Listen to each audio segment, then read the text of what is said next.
Welcome back into Heated Shenanigans Podcast. I am your host today, Scott, and I am joined, of course, by former NXT talent, backstage correspondent, the one and only McKenzie Mitchell. Hello, how are ya? Oh, not doing too bad. Can't complain. Beautiful weather. Sitting here talking with you about some professional wrestling. Life is great. That's right. Yeah, we finally got some beautiful weather. I'm in Rochester, New York. We talked about that a little bit before we went on the air, but I'm on tour with The Last Match, a professional wrestling rock musical where I'm playing Scarlet Sublime.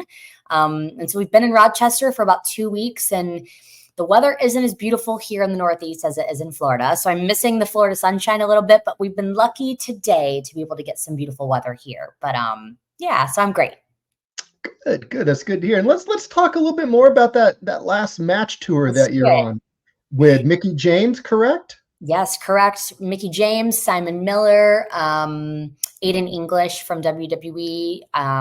There's a slew of us here. It's been so fun. I'm playing Scarlet Sublime, as I mentioned. She's a 1980s play-by-play commentator. So my commentary partner, his name is Struttin' Jimmy Sutton. In real life, he's a circus clown. So as you can imagine, we have very fun dialogue back and forth. It's really the Gorilla Monsoon to the Bobby the Brain Heenan kind of comparison, if you will. I'm very ball and strikes. I keep the train on the tracks. He's saying some completely outlandish things, and I'm like, what are you even talking about type situation. Mickie James is fantastic in it. She plays the mother. And then there's been several actors and musicians that are also part of the cast that are just learning to wrestle in such a short amount of time. It's admirable to watch them just to understand professional wrestling and all that it is and how to get in the ring and have a professional wrestling match right off the bat with only 2 weeks of learning experience. And so they've really taken it and they've really immersed themselves into the world of professional wrestling. And it's been so much fun, so much learning of professional wrestling meets musical theater, meets rock music, and fans have loved it. It's been really cool to get to do a few shows and be here in Rochester and see everyone's reaction to the show. And it's been really positive. So it's been a great time so far. Now, how long are you on this tour? So we're on tour until May 18th is the finale. That's the last date. And we will end the tour in Atlanta at Center Stage. So from Rochester, we go to Burlington, Vermont. Then we go to Albany, New York. Then we stop in Queens. We're in Queens for a night. And then we go Philadelphia, Baltimore, Winston-Salem. We go down the coast. I'm missing one for sure. Maybe South Carolina. And then we end in Atlanta. So it's a busy schedule, but so much fun too. Well, one thing that when I'd announced that you were coming on, a lot of people were very excited to have you as a guest on here to watch. And I wanted to ask you, from your time in WWE, and you hear from a lot of different people, especially the referees, you have constant people in your ear. There's a lot of control over what's going on. How much and how strict was WWE on the interview segments? Like, were they constantly feeding you stuff into your ear as to what to ask, or did you have a little bit more freedom? It's really dependent on the interview. We would typically have some kind of idea of where we were going with the interview. We would have an idea of what you really wanted to convey to the audience. And some people, we had more of a tighter script, but for the most part, it was kind of fun to get to just have my own personality shine through in some of my interviews that people remember mostly, from the Grayson Wallers of the world to Johnny Gargano in The Way, to Javier Bernal, to some of the things that you would see on screen. A lot of that is us just kind of having our own personal relationships and knowing each other off camera, and then bringing that to life. I think that's really what made a difference in some of my backstage interviews, is because I had that rapport with people and vice versa, and them with me. And so we were able to know how each other worked, and we would work off of each other.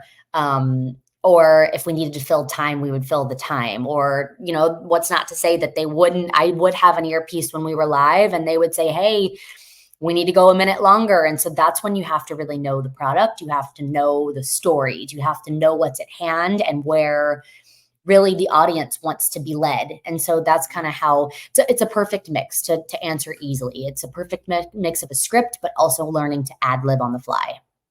Well, and one thing that I wanted to definitely compliment you on with your style of interviewing is you never made, or it was never felt in any of the interviews that was about you. You actually added to the segment. You highlighted what you needed to highlight with whomever it was you were interviewing, and not a lot of people do that or are willing to do that.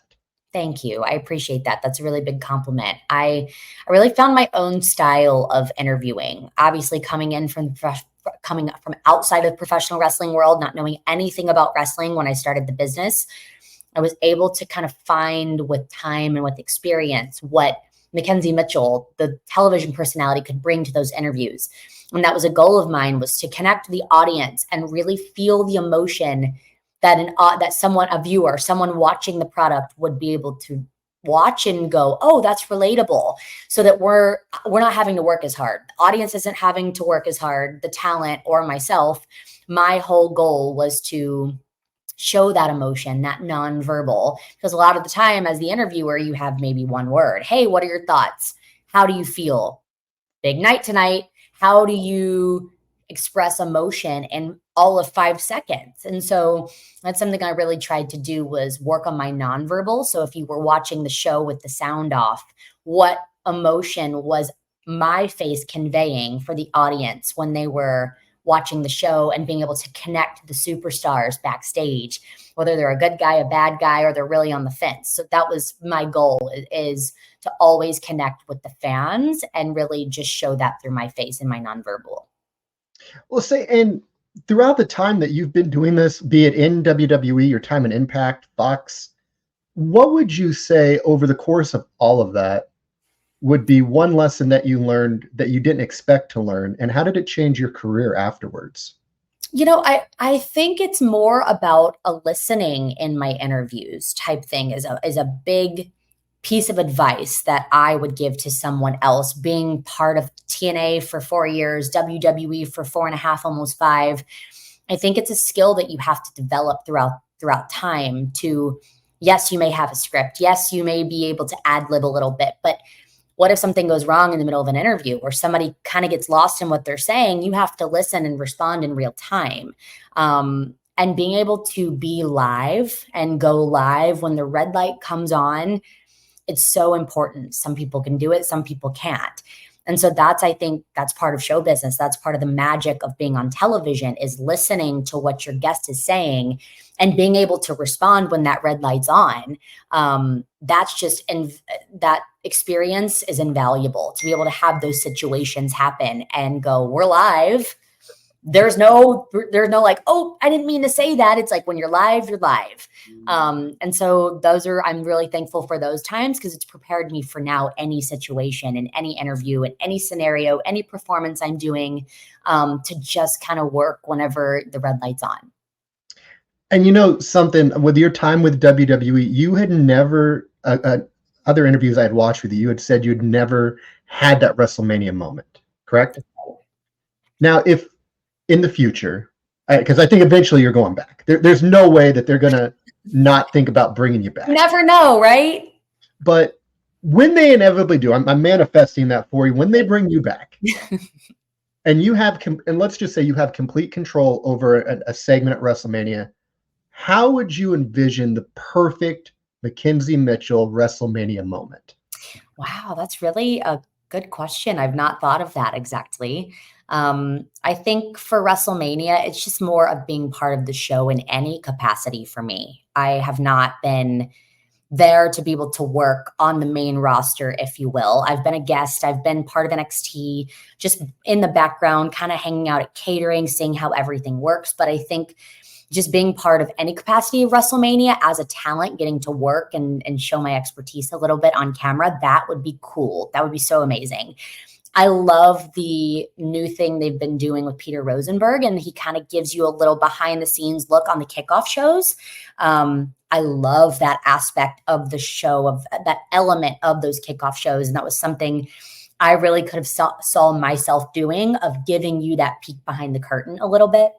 So I'd love to be part of that. Any of the kickoff shows in itself, I think, would be a really good spot for me, in my perfect world, if you will. And of course, like, having those interviews, my bread and butter is to be a backstage correspondent. So I'd love to one day have like a major interview on WrestleMania, one of the biggest nights, just to kind of play a part in that tremendous show would be so cool to me. Yeah, honestly, I hope you get back to WWE. It was, and again, it was a complete shock to so many people because of how good you are as a backstage correspondent, telling the story, getting the storyline across, getting the wrestler that you're speaking with over. There's so many little things that go into what you do, and you do such a good job at that. Well, thank you. I really appreciate that. I like to have fun with it. You know, it's like there's never a dull moment of professional wrestling. We all know that. And it's a really fun time in wrestling because people care again. It's almost like that Attitude Era, that rabid fan base is coming back again. And I love to see that for TNA, for AEW, for WWE, across the board. People are watching professional wrestling. It's getting a lot of eyeballs and new eyeballs. Kids, like my 9-year-old stepson, he's so into wrestling right now.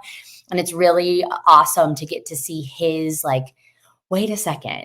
Oh, this is professional wrestling. And like he gets to go backstage because of Vic and myself and our, connection to WWE. And so we're like, dude, this is not like a normal thing that Roman Reigns gives you a cupcake, or Logan Paul talks to you about Prime a little bit. Like that's not a normal thing. You're a really lucky kid.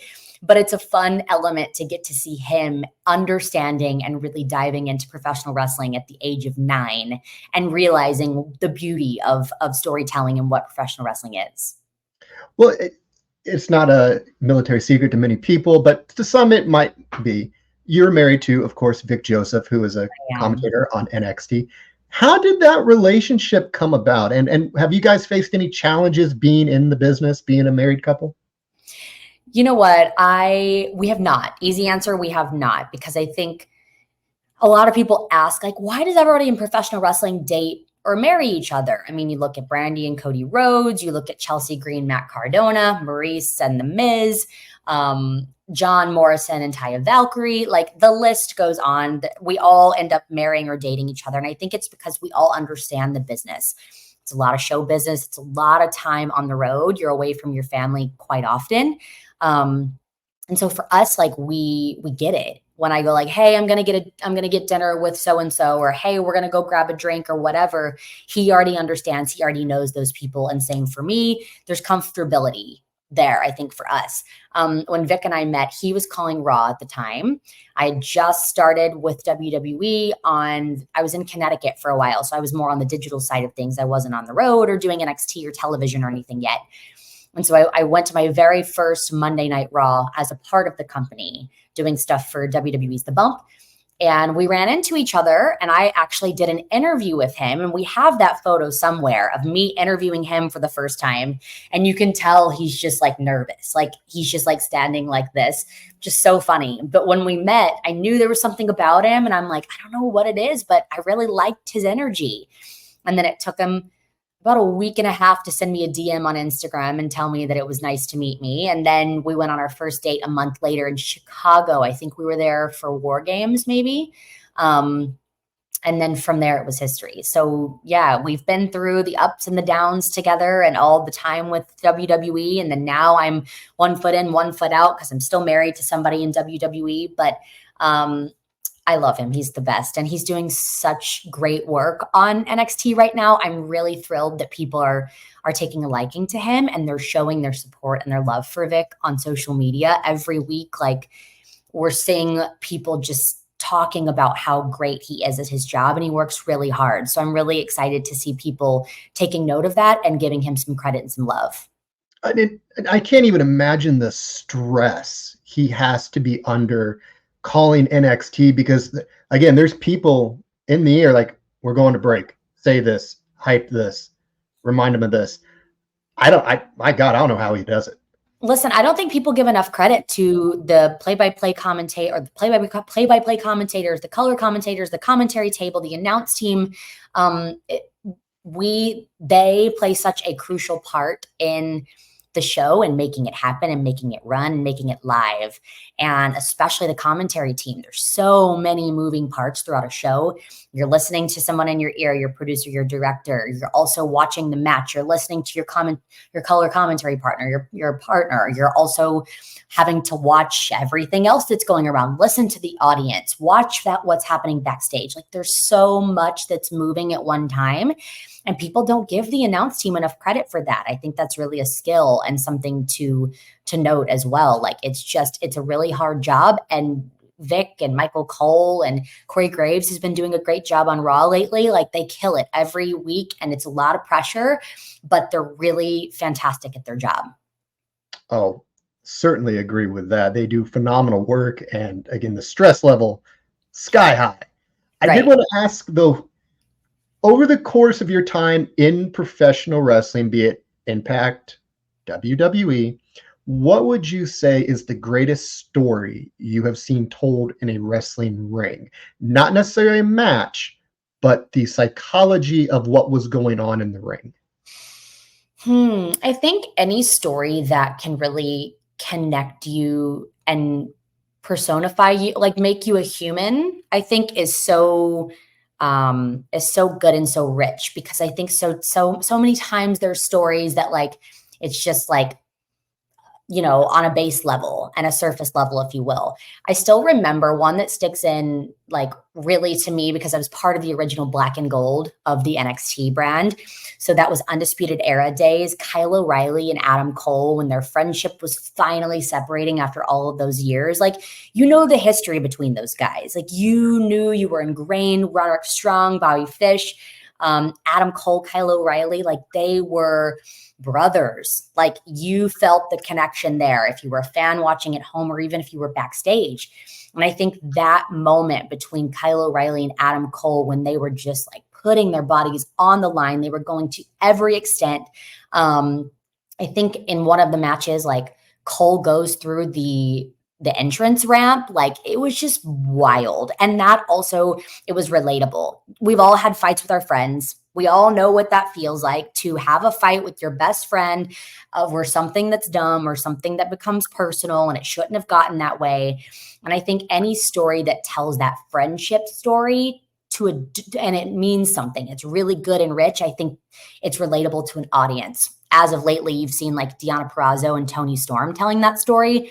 If you follow their social media, if you know them on AEW, like they've been doing that. They're friends in real life. And so then you get to see that in front of your screen and it feels more real. It feels more personal. Yeah, it gives you that personal like, okay, I know what you're feeling. And that is so powerful if you're going to get something to convey it to the crowd. Totally. And you're seeing that, like when you can go back and see stories and photos together from 10 years prior, and then you end up having a match 10 years later, and you're like, whoa, this is a long history of friendship. Like people can relate to that. They can understand those emotions without having to spell it out in a different way. Say, before we wrap up here, I do want to take some time to allow you to talk about what you have going on with Threads. It's killing it everywhere you look. Phenomenal guest, great conversation. McKenzie, I would love for you to tell my listeners about it. Yeah, so Threads is a really fun conversation that sits down. We sit down at the guest's home, so it pulls back the curtain a little bit there anyways. So we're not in a studio. We're really in their space, which is really cool and different. And we talk about iconic looks and style and fashion from the past. So we talk about what the talent was wearing, the superstar at that moment, rather than it being like talking about winning the title. Because so often, like, you hear the stories about people winning titles or what that day was like or whatever, but you don't often hear about how that personal style went and made such a crucial impact on that moment or on that character at that time. And so I had this idea for 5 years when I was at WWE, pitched it. It went nowhere. We shot a pilot didn't stick. And then I ultimately got released. And then once I got released, I was like, I have a goal. I have a vision. I'm doing this independently and I'm going to get it done the way that I want it to be done. I want to have fun with it. I want it to be like fun and cool and have those relationships of my friendships of people that I know throughout my years in wrestling come to life and them tell their story and how much time and effort and money went into creating this ultimate look for an ultimate moment. And so I've really learned every episode. I've learned more about my friends and why they do certain things and what stuck and what hasn't stuck and why it's worked, and embarrassing stories from the past of gear not getting finished and having to go out and have your kick pads not even like don't have anything on it, but the goal was something completely different. So it's been really fun. And I've really loved seeing the support from the fans and from viewers and listeners that have loved the idea and have really taken to it and just like love to dive into these stories that are untold. And you do a remarkable job on it. Thank I've you. watched a couple episodes and I really enjoyed getting the opposite viewpoint from other talent, and you do such a good job getting them to open up, because that's so hard in some interviews, is to get people to feel comfortable. And with that, I feel like that's already built into the conversation. Well, thank you. And you know, I got this idea. There was they used to do round tables back in WWE, and it was like they would talk about a title at hand or whatever. And there was a round table that was based upon the Intercontinental Championship. It was AJ Styles, Finn Balor, and Randy Orton. And they were talking about the title. They had a whatever. They were going on about their dialogue. And then somebody mentioned something about Randy's gear not coming in time, or AJ's or something. And they went off on a tangent and talked for 10 minutes about the gear. And I was like, oh, this is it. This is what they want to talk about, because again, you spend so much money, so much time and putting your look together to maybe only wear it one night. And then those stories just sit. They're not told anywhere. There's nowhere for them to showcase that. And so that's where the idea originally came from. And then I've kind of made it my own, to where it feels cool. I want it to feel fresh and modern and hip, and just like two friends sitting down chatting and talking about stories from their days in wrestling, or what they were wearing and why it mattered. Excellent. Well, guys, we've come to the end of this episode. I want to thank my guest, McKenzie Mitchell, for taking time from her very, very busy schedule to join me today. It truly was an honor to have you on, McKenzie. Of course. Thank you for having me. I'm glad to be here. Well, guys, that's going to do it for this episode of Heated Shenanigans Podcast. Everybody out there, stay safe, and we will see you on the next episode.